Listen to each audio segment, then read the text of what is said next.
ターと弟子、ブッダの平常心、2での物語、全4回、最終回、2015年8月11日、英語による講義です。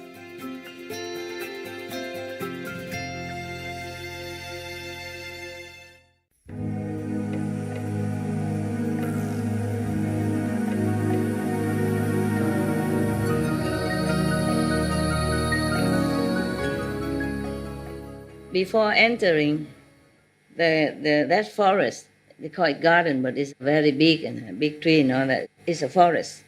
So before he entered that forest, at the almost like the gate of the forest, he saw a monk sitting on a stone, big stone, and mending his clothes with thread and needle. He mending, yeah.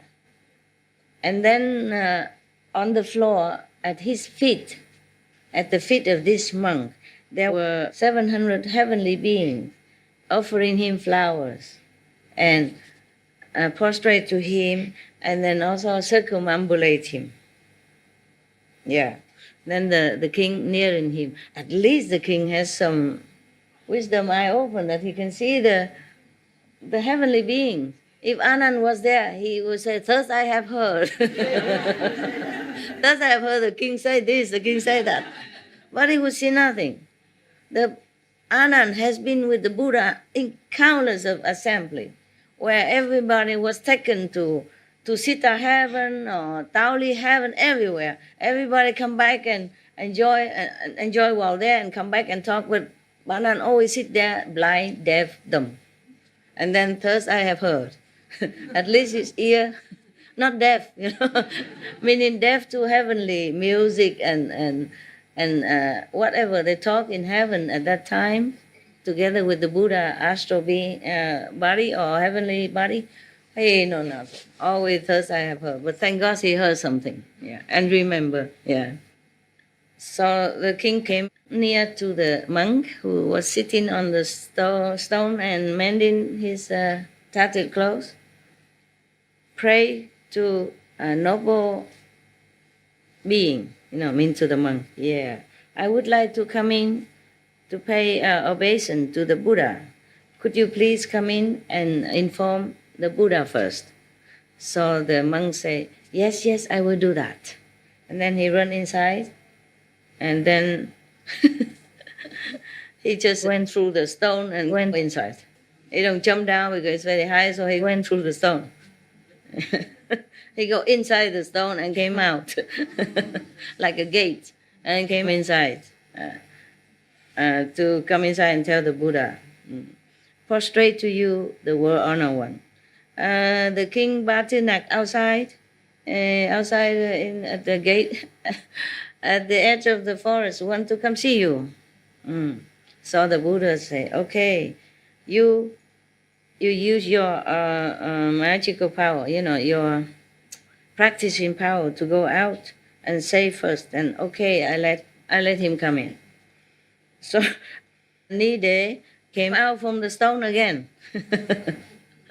Like from stone, he just appeared from inside the stone and came out, just like somebody, come out from the water, and nothing obstructive.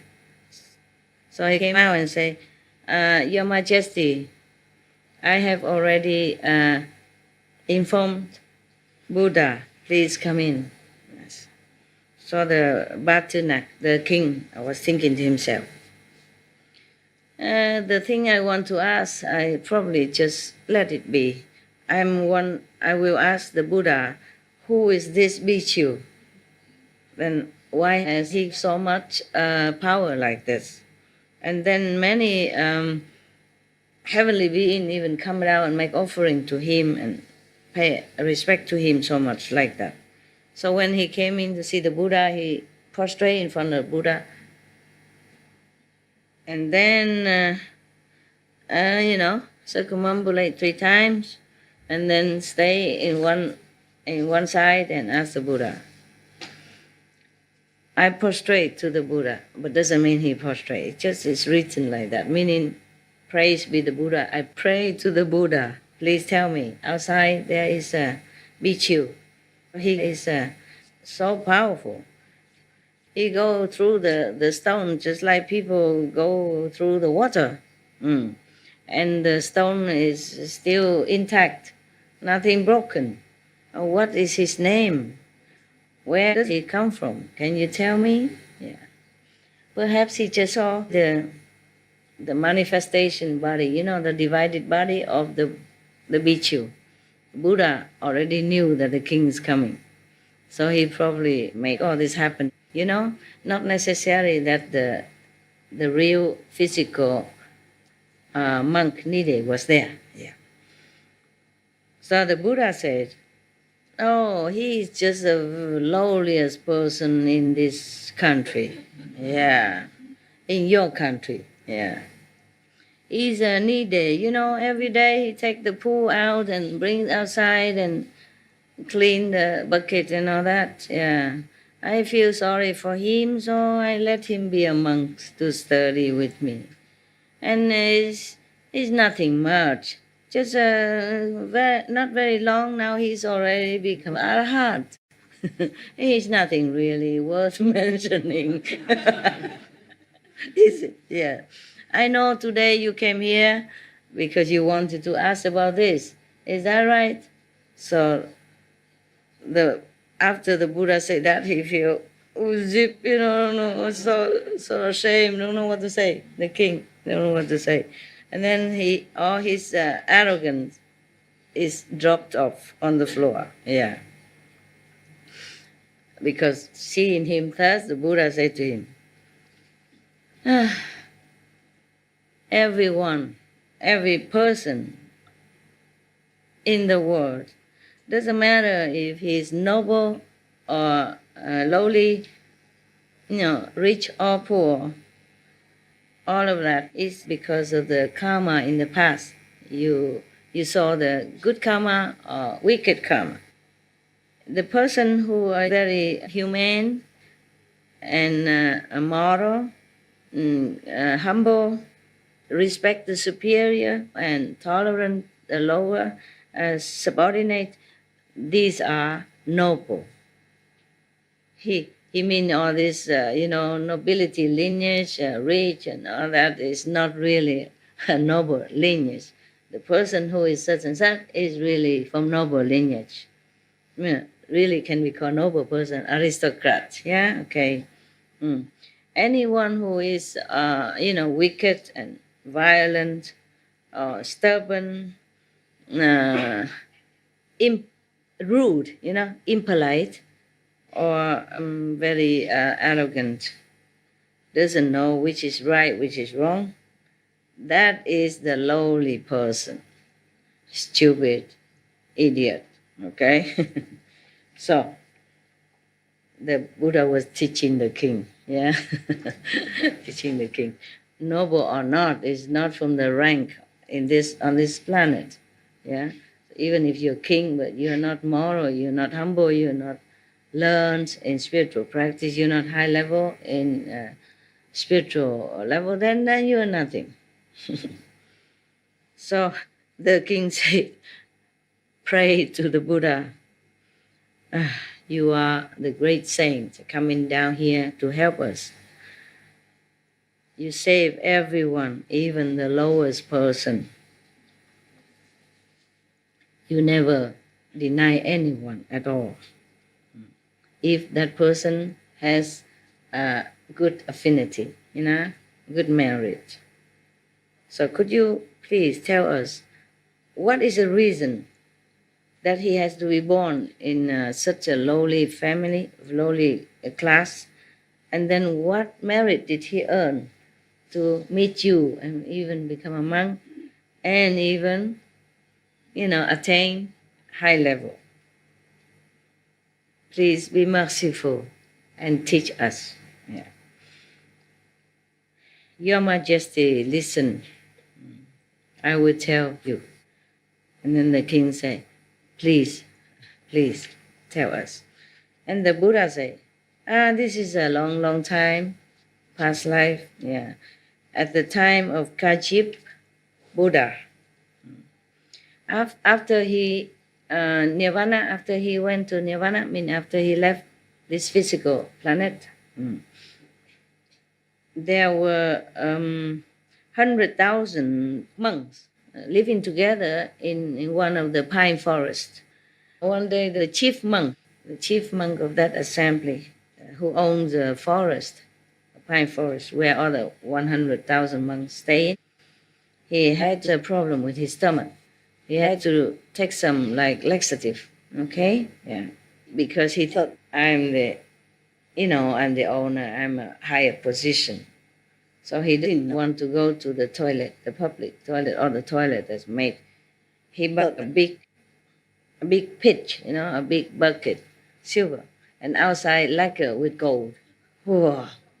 As if the pool care what quality the bucket is.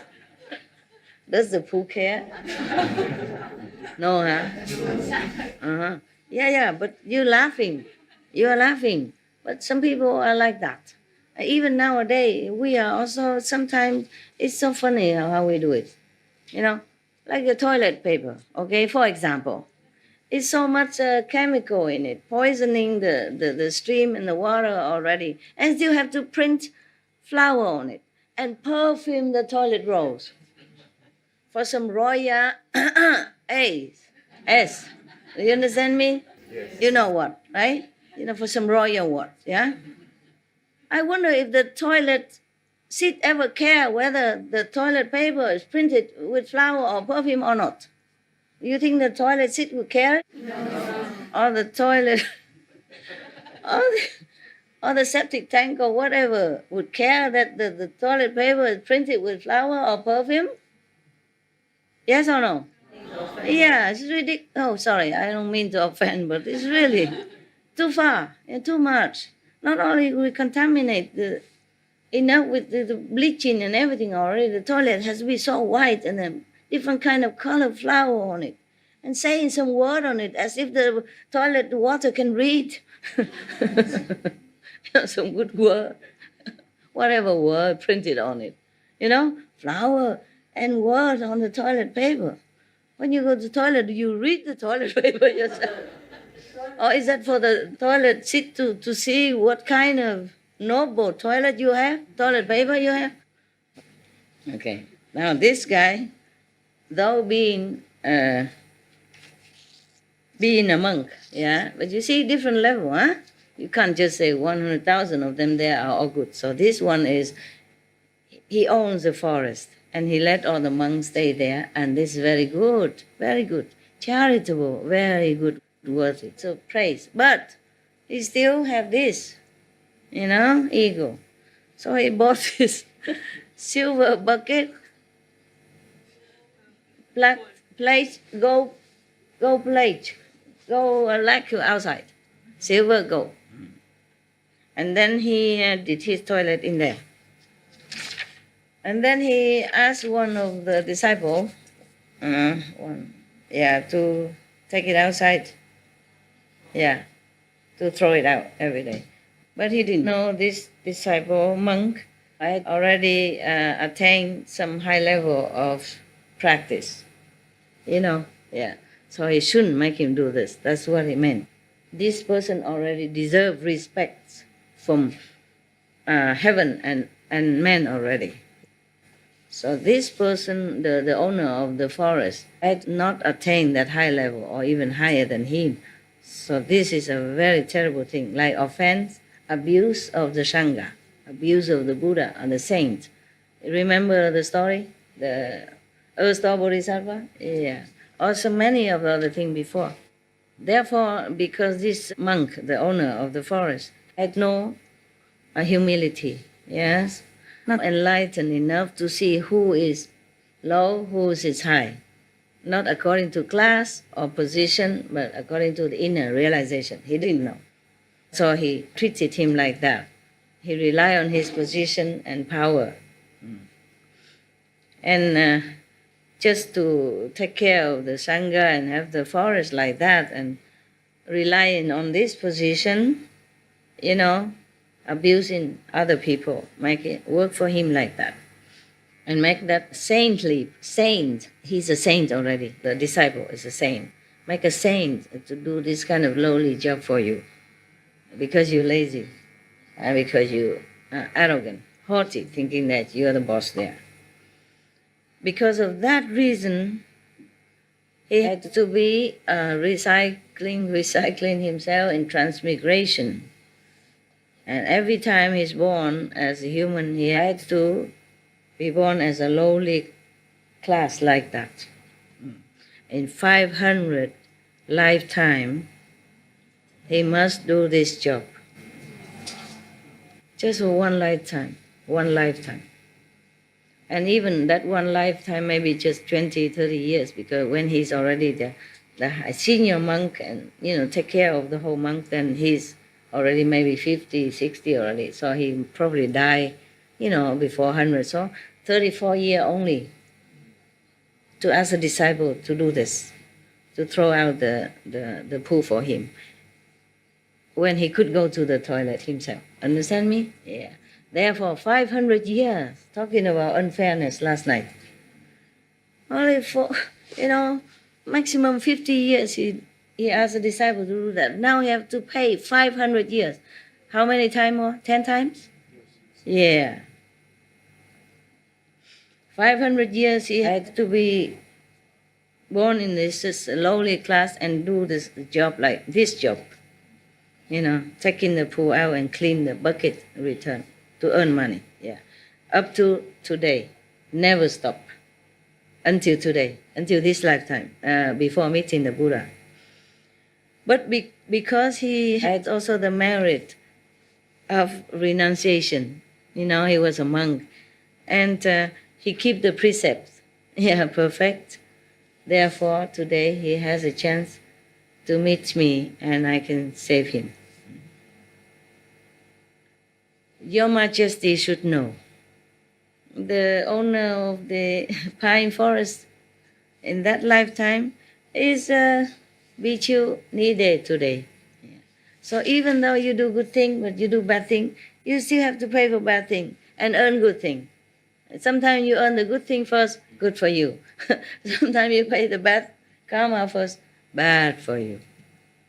See that? Yes. Okay. So in this life, as I told you, it's not fair, and it's normal.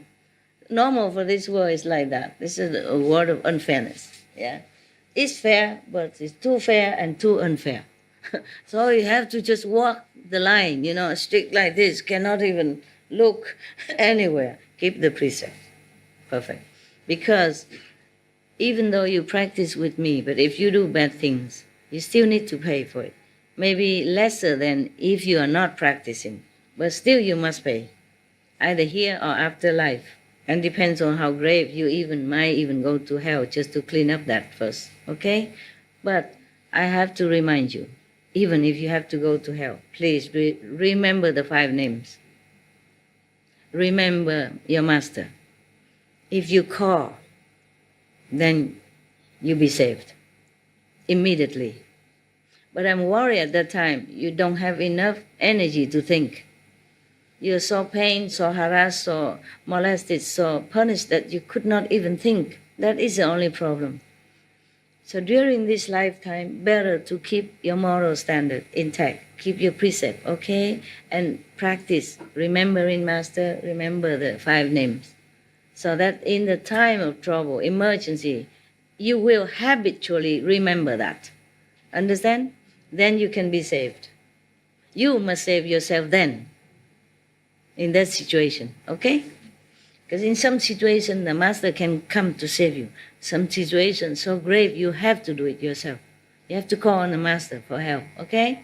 Or the 5 names. Then you're out, immediately. Because everything is illusionary anyway. Even hell or anything is your own making. You attract it, or you repose it. So, this is also good about this world. You can choose, you see what I mean? After initiation, you can choose. Or if you're a good person, you can choose. If you believe in God, Buddha, you can choose. You can choose better than other ordinary people who has no faith and don't believe in God. Even believing in God, you have to practice daily. You pray daily. You keep the precepts. So when the time you die, you remember because it's habit. The mind remember always doing this, doing this, doing this. Even emergency, you don't forget. Then it's good. You see what I mean? Not to say, oh, I know Master, I know what Master says, he always, la, la, la, la, la. I remember, I know everything. But if you don't always remember it and practicing it, reminding yourself all the time, then at the time of death, you forget. Yeah? When all the karma come and tearing you apart, making you suffer. Or in hell, suffering too much, you can't remember. Okay? Everything you practice every day, you could sometimes forget, not to talk about the things you don't practice. Okay? Right. And the king said, yes, praise be the Buddha. I pray to you. So precious, so precious. You appearing in this world is so rare already. And you benefit countless beings like this. We are so grateful. And then the Buddha said, yes, it's correct. You say it correctly. Yeah. The beings transmigrate in the three suffering worlds. There's limitless, and there's no time that they can get out. There's no fixed time that they can get out. So it's better you cultivate your moral standard, keep your merit, make your merit, make yourself, worthy. Then you will reap the good reward. Anyone who's wicked and bad and does not care, then will have to be born in a lowly position or worse. Yeah. After the Buddha said that, the king is so happy, and he suddenly released himself from his arrogance, and condescending, judging people from appearance. So he stand up and then went kneel in front of the Bhikkhu Nide, touch his feet, and then prostrate, and beg him to forgive his sin, his arrogance, his mistake. After that, the Buddha, for the king, he preached many things like charity, the merit of charity, the merit of keeping the precepts, discipline, the merit of how you can be born in heaven, how indulging in sensual pleasure, physical pleasure, is bad for you. If you can cut that off, then you will have peace. Yeah. He keep preaching different kind of merit and a different kind of detachment for the king, especially just for the king that day. Everyone in that assembly at that time together, everyone became so glad, and they vowed to themselves they will cut off this arrogant quality and attitude, obey the Buddha's teaching, and diligently practice his teaching. Okay? It's done. Thank you.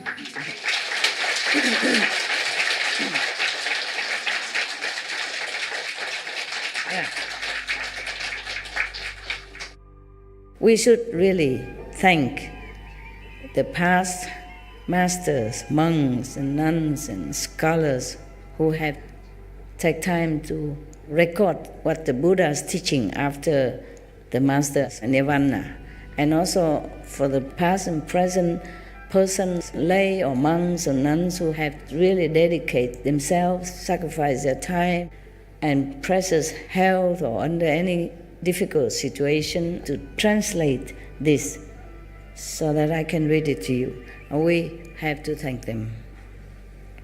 And may they be blessed forever by all the Buddhas, past, present, and future. May their merit be immense. May they be liberated forever. Thank you. Clapping is for the Buddhas and Anand, eh? Yeah. I'm just reading. So now you know. It wasn't that scary, was it? No, it's not too bad for a change, huh? Not too bad.